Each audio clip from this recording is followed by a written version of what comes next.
I'm proud of the people of Washington. They're worth working for and they're worth fighting for. It's a question many of us think about. Dan Evans will tell you he's thought about it. I, Daniel J. Evans, do solemnly swear. Do solemnly swear. How do we want to be remembered? How does he? I'd just like to be remembered as leaving Washington a better state than when I started. I first ran for governor in 1964. He served an unprecedented 3 consecutive terms as governor.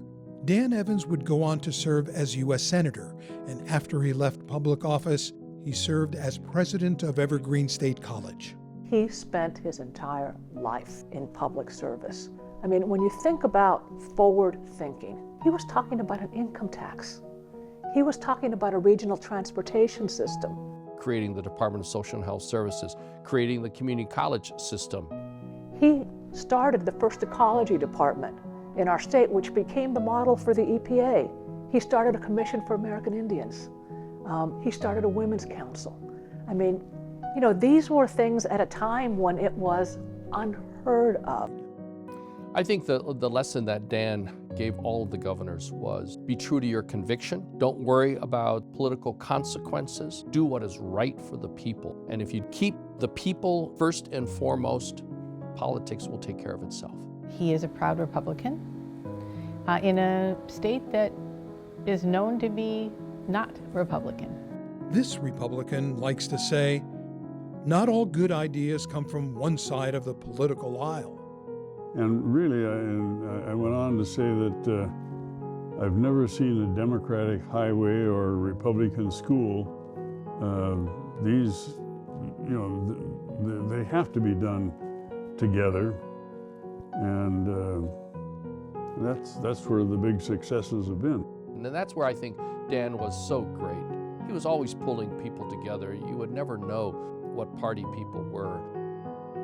He believed that education was the tool to get us to greater equity, to get us to economic development, to get us to the future. And that is what I love about his association with the University of Washington. You know, what's cool about the Evans School is that we bring people from across the world to Seattle to study about public policy. And I think what we're being known for is this kind of rigor about analysis and understanding policy problems and solutions, but we're also known for having a heart.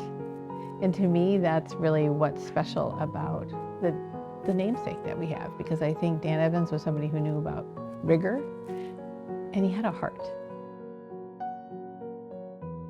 To know him, Are you soured on politics? Oh, heavens no. is to know that he's had a lifelong commitment to the people of Washington State. And that's what you hope, that your service led to some ideas that made people better off. Former Governor Gary Locke. Really welcoming Vietnamese refugees into our state when so many states were turning them away.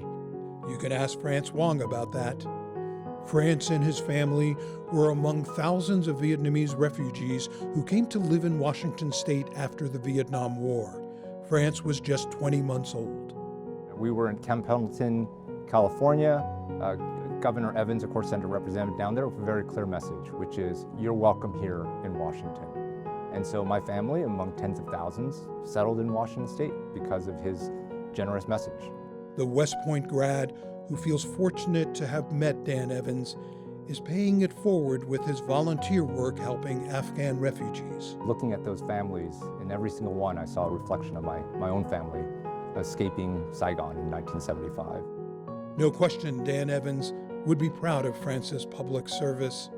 For the former governor, it's always been about public service. But at 32, you must... I'm 31. 31? I'm sorry. Just ask his wife, Nancy, who's had a front row seat to it all.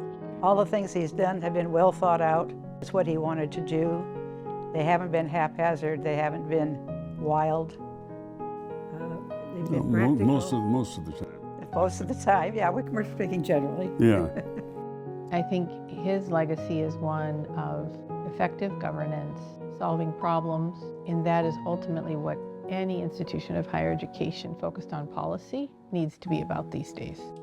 You have to invent how you're going to do things because, like everybody else, time rolls on and you're facing new circumstances and new challenges all the time. And it's what happens and how you deal with them. And you hope you've made the right decision. And not always, but... Well, you always hope you did. I always hope you did, of course, yeah.